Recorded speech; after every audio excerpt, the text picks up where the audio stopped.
I've been reading or listening to Atlas of the Heart by Brene Brown, and she's basically trying to give us a map for how to deal with our emotions in healthier ways. And I am writing about a similar set of topics, our emotions, the overarching topic. And in my own research and in listening to her research, I'm struck that there are two paradoxical things about our emotions that maybe we're getting wrong or that we're allowing to get in our own way a lot of the time. Allow me to elaborate. My name is Angel, by the way. You can call me Auntie Angel or Aunt Angel. And our emotions are really how we experience our lives. They're what make us different from what we call artificial intelligence. They are how we form, our memories are largely dependent on how extreme our emotions are and what sort of emotions we're having. So I think it's important to look into a little bit what's going on with emotions. And as I have looked into my own emotions and the topic of emotions in general, what I've found is, lo and behold, we don't really know. The more we learn, the more we discover we don't really know, as with so many things. There are many ways, though, of looking at emotions. I like to think of it as different lenses. You can look through the lens of psychology, and that's a lot about, feelings, as we often call them. And there you can look through the lens of neurochemistry, and our emotions are directly tied to neurochemistry and chemistry in our body, our hormones, our endocrine system. And it's sort of a chicken and egg kind of scenario where it's difficult to say which comes first. Our emotions affect our chemistry, and our chemistry affects our hormone or our emotions, including our hormones, are part of that chemistry for sure. There's the lens of sociology, society, and how, maybe you could think of that more as how, like if you were a little bird or you were society looking at yourself, how you look as far as your emotional state from the outside. This is something clearly that's still jumbling up my brain a little bit. I'll be sharing more about that in the future. And I think it's escaping me what the other lenses are at the moment, because in typical fashion, I didn't bring any notes. I'm just talking off the cuff, as the saying goes. But the point that I really wanted to get to is this kind of paradoxical idea, this idea of a paradox, which is two seemingly conflicting ideas that can be and are true at the same time.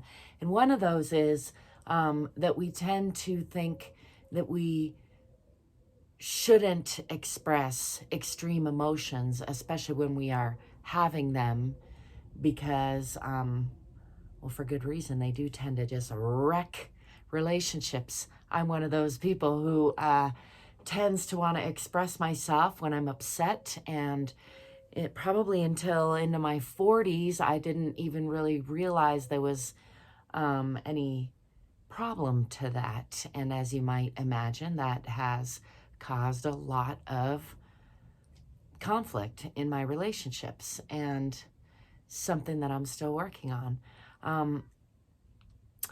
On the other extreme from that idea that I don't even remember which one we said, but the two extremes being we should express our emotions when we're upset, and we shouldn't express our emotions when we're upset. I think that's the one that I said, and then I talked about the other one. In any case, both of those can be detrimental, and both of them can be the right choice, and that's the paradoxical part.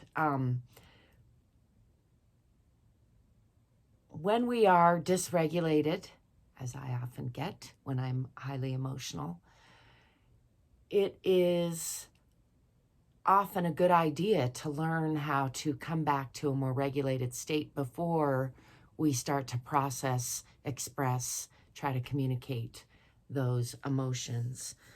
And I think it's underappreciated that a lot of people use shutting down as a mechanism to deal with extreme or intense emotions. And that is really another dysregulated state on many levels. It's a freeze state instead of a fight or flight state. Or it might be a freeze, or there's fawning. That we could get into that in another video. But my point is that there is a place where shutting down is every bit as dysfunctional and damaging to a relationship as pushing forward. So the trick for us all, with ourselves and with each other, is to learn how to become more self-aware. I believe that's the first key, becoming more self-aware so that we can determine whether we should be, or rather recognizing when we are dysregulated and determining how we should best handle that, whether usually it is to not engage fully, but it is also to not disengage fully. It's to say, hey, let's come back to this in an hour when we've had a chance to calm down, or, let's have a sandwich and then try to come at this again. In the case of disagreements in intimate relationships, or just, in not so intimate relationships, in human to human communications. I happen to be in 2 bands, and so those are somewhere in that gray area of intimacy, and we have a lot of things to work out sometimes, maybe not as much as an fully intimate relationship, because those are the hardest to work out, which is why I don't have any to work on right now. Anyway, that's another topic for another video. Again, I've got lots of those. Let me try to stay on this topic and wrap it up by saying that I don't think either of those extremes, disengaging fully or engaging to an extreme intensely when our emotions get revved up or we're finding them intense, is a good strategy. Instead, what is a good strategy is to become aware, recognize if we're getting dysregulated, and do something to get more regulated. And also, here's a little key, to find ways of naming our emotions with more nuance, not just I'm feeling good, or I'm feeling bad, or I'm feeling happy, or I'm feeling sad, or I'm angry. All of those are good. Those are a good start, but dig another layer deeper under those and think, what kind of happy or sad or angry am I feeling?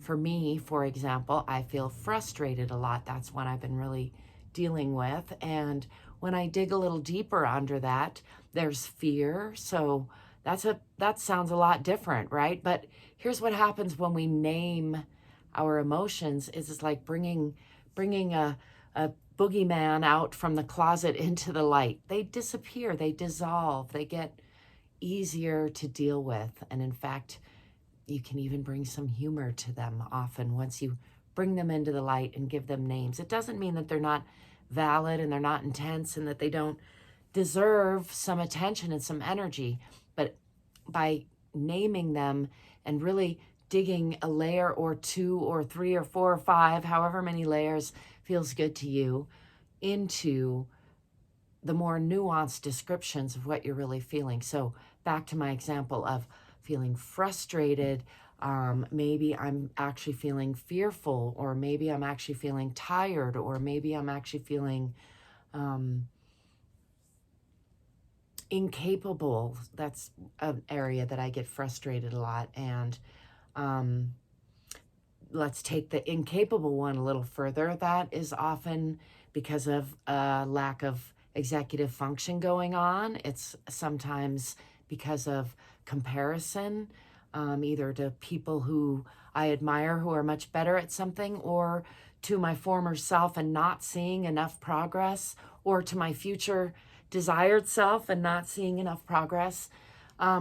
Again, hopefully you can see how digging under, just like, instead of just stopping at I'm frustrated and repeating that in the mind, to dig, to ask, to get curious with myself and say, why am I frustrated, or how am I frustrated? In what ways am I frustrated, and what's really under that frustration? Can I find a more descriptive word or a more accurate description for that frustration? I hope that helps. I feel like I've been rambling for a while now, so I'm going to wrap this up. Again, paradoxical ideas are really what our whole framework is based on. So I think it's good to get used to that idea. And as is often the case, in this case as well, it's if you go real far in either extreme and really like dig your heels into either extreme, that's usually not good. It's usually not healthy. It's usually not the best we can do.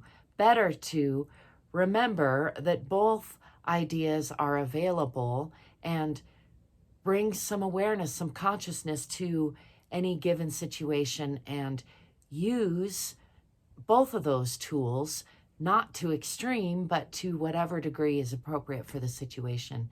And then follow through with naming your emotions, getting more specific. And maybe you're the kind of person who likes to paint like I do, or build something. By the way, this is the Head Hutt around me, a mega sculpture I built, wrote a book about it. You can find a link to that book on Amazon down in the description. And thank you if you do. While I'm thinking of it, also, give me a thumbs up and subscribe to my channel if you like my ramblings. And let me know what you'd like to hear about, what I can do for you. And as always, stay free. Take good care of you. I'll be seeing you. Ciao for now.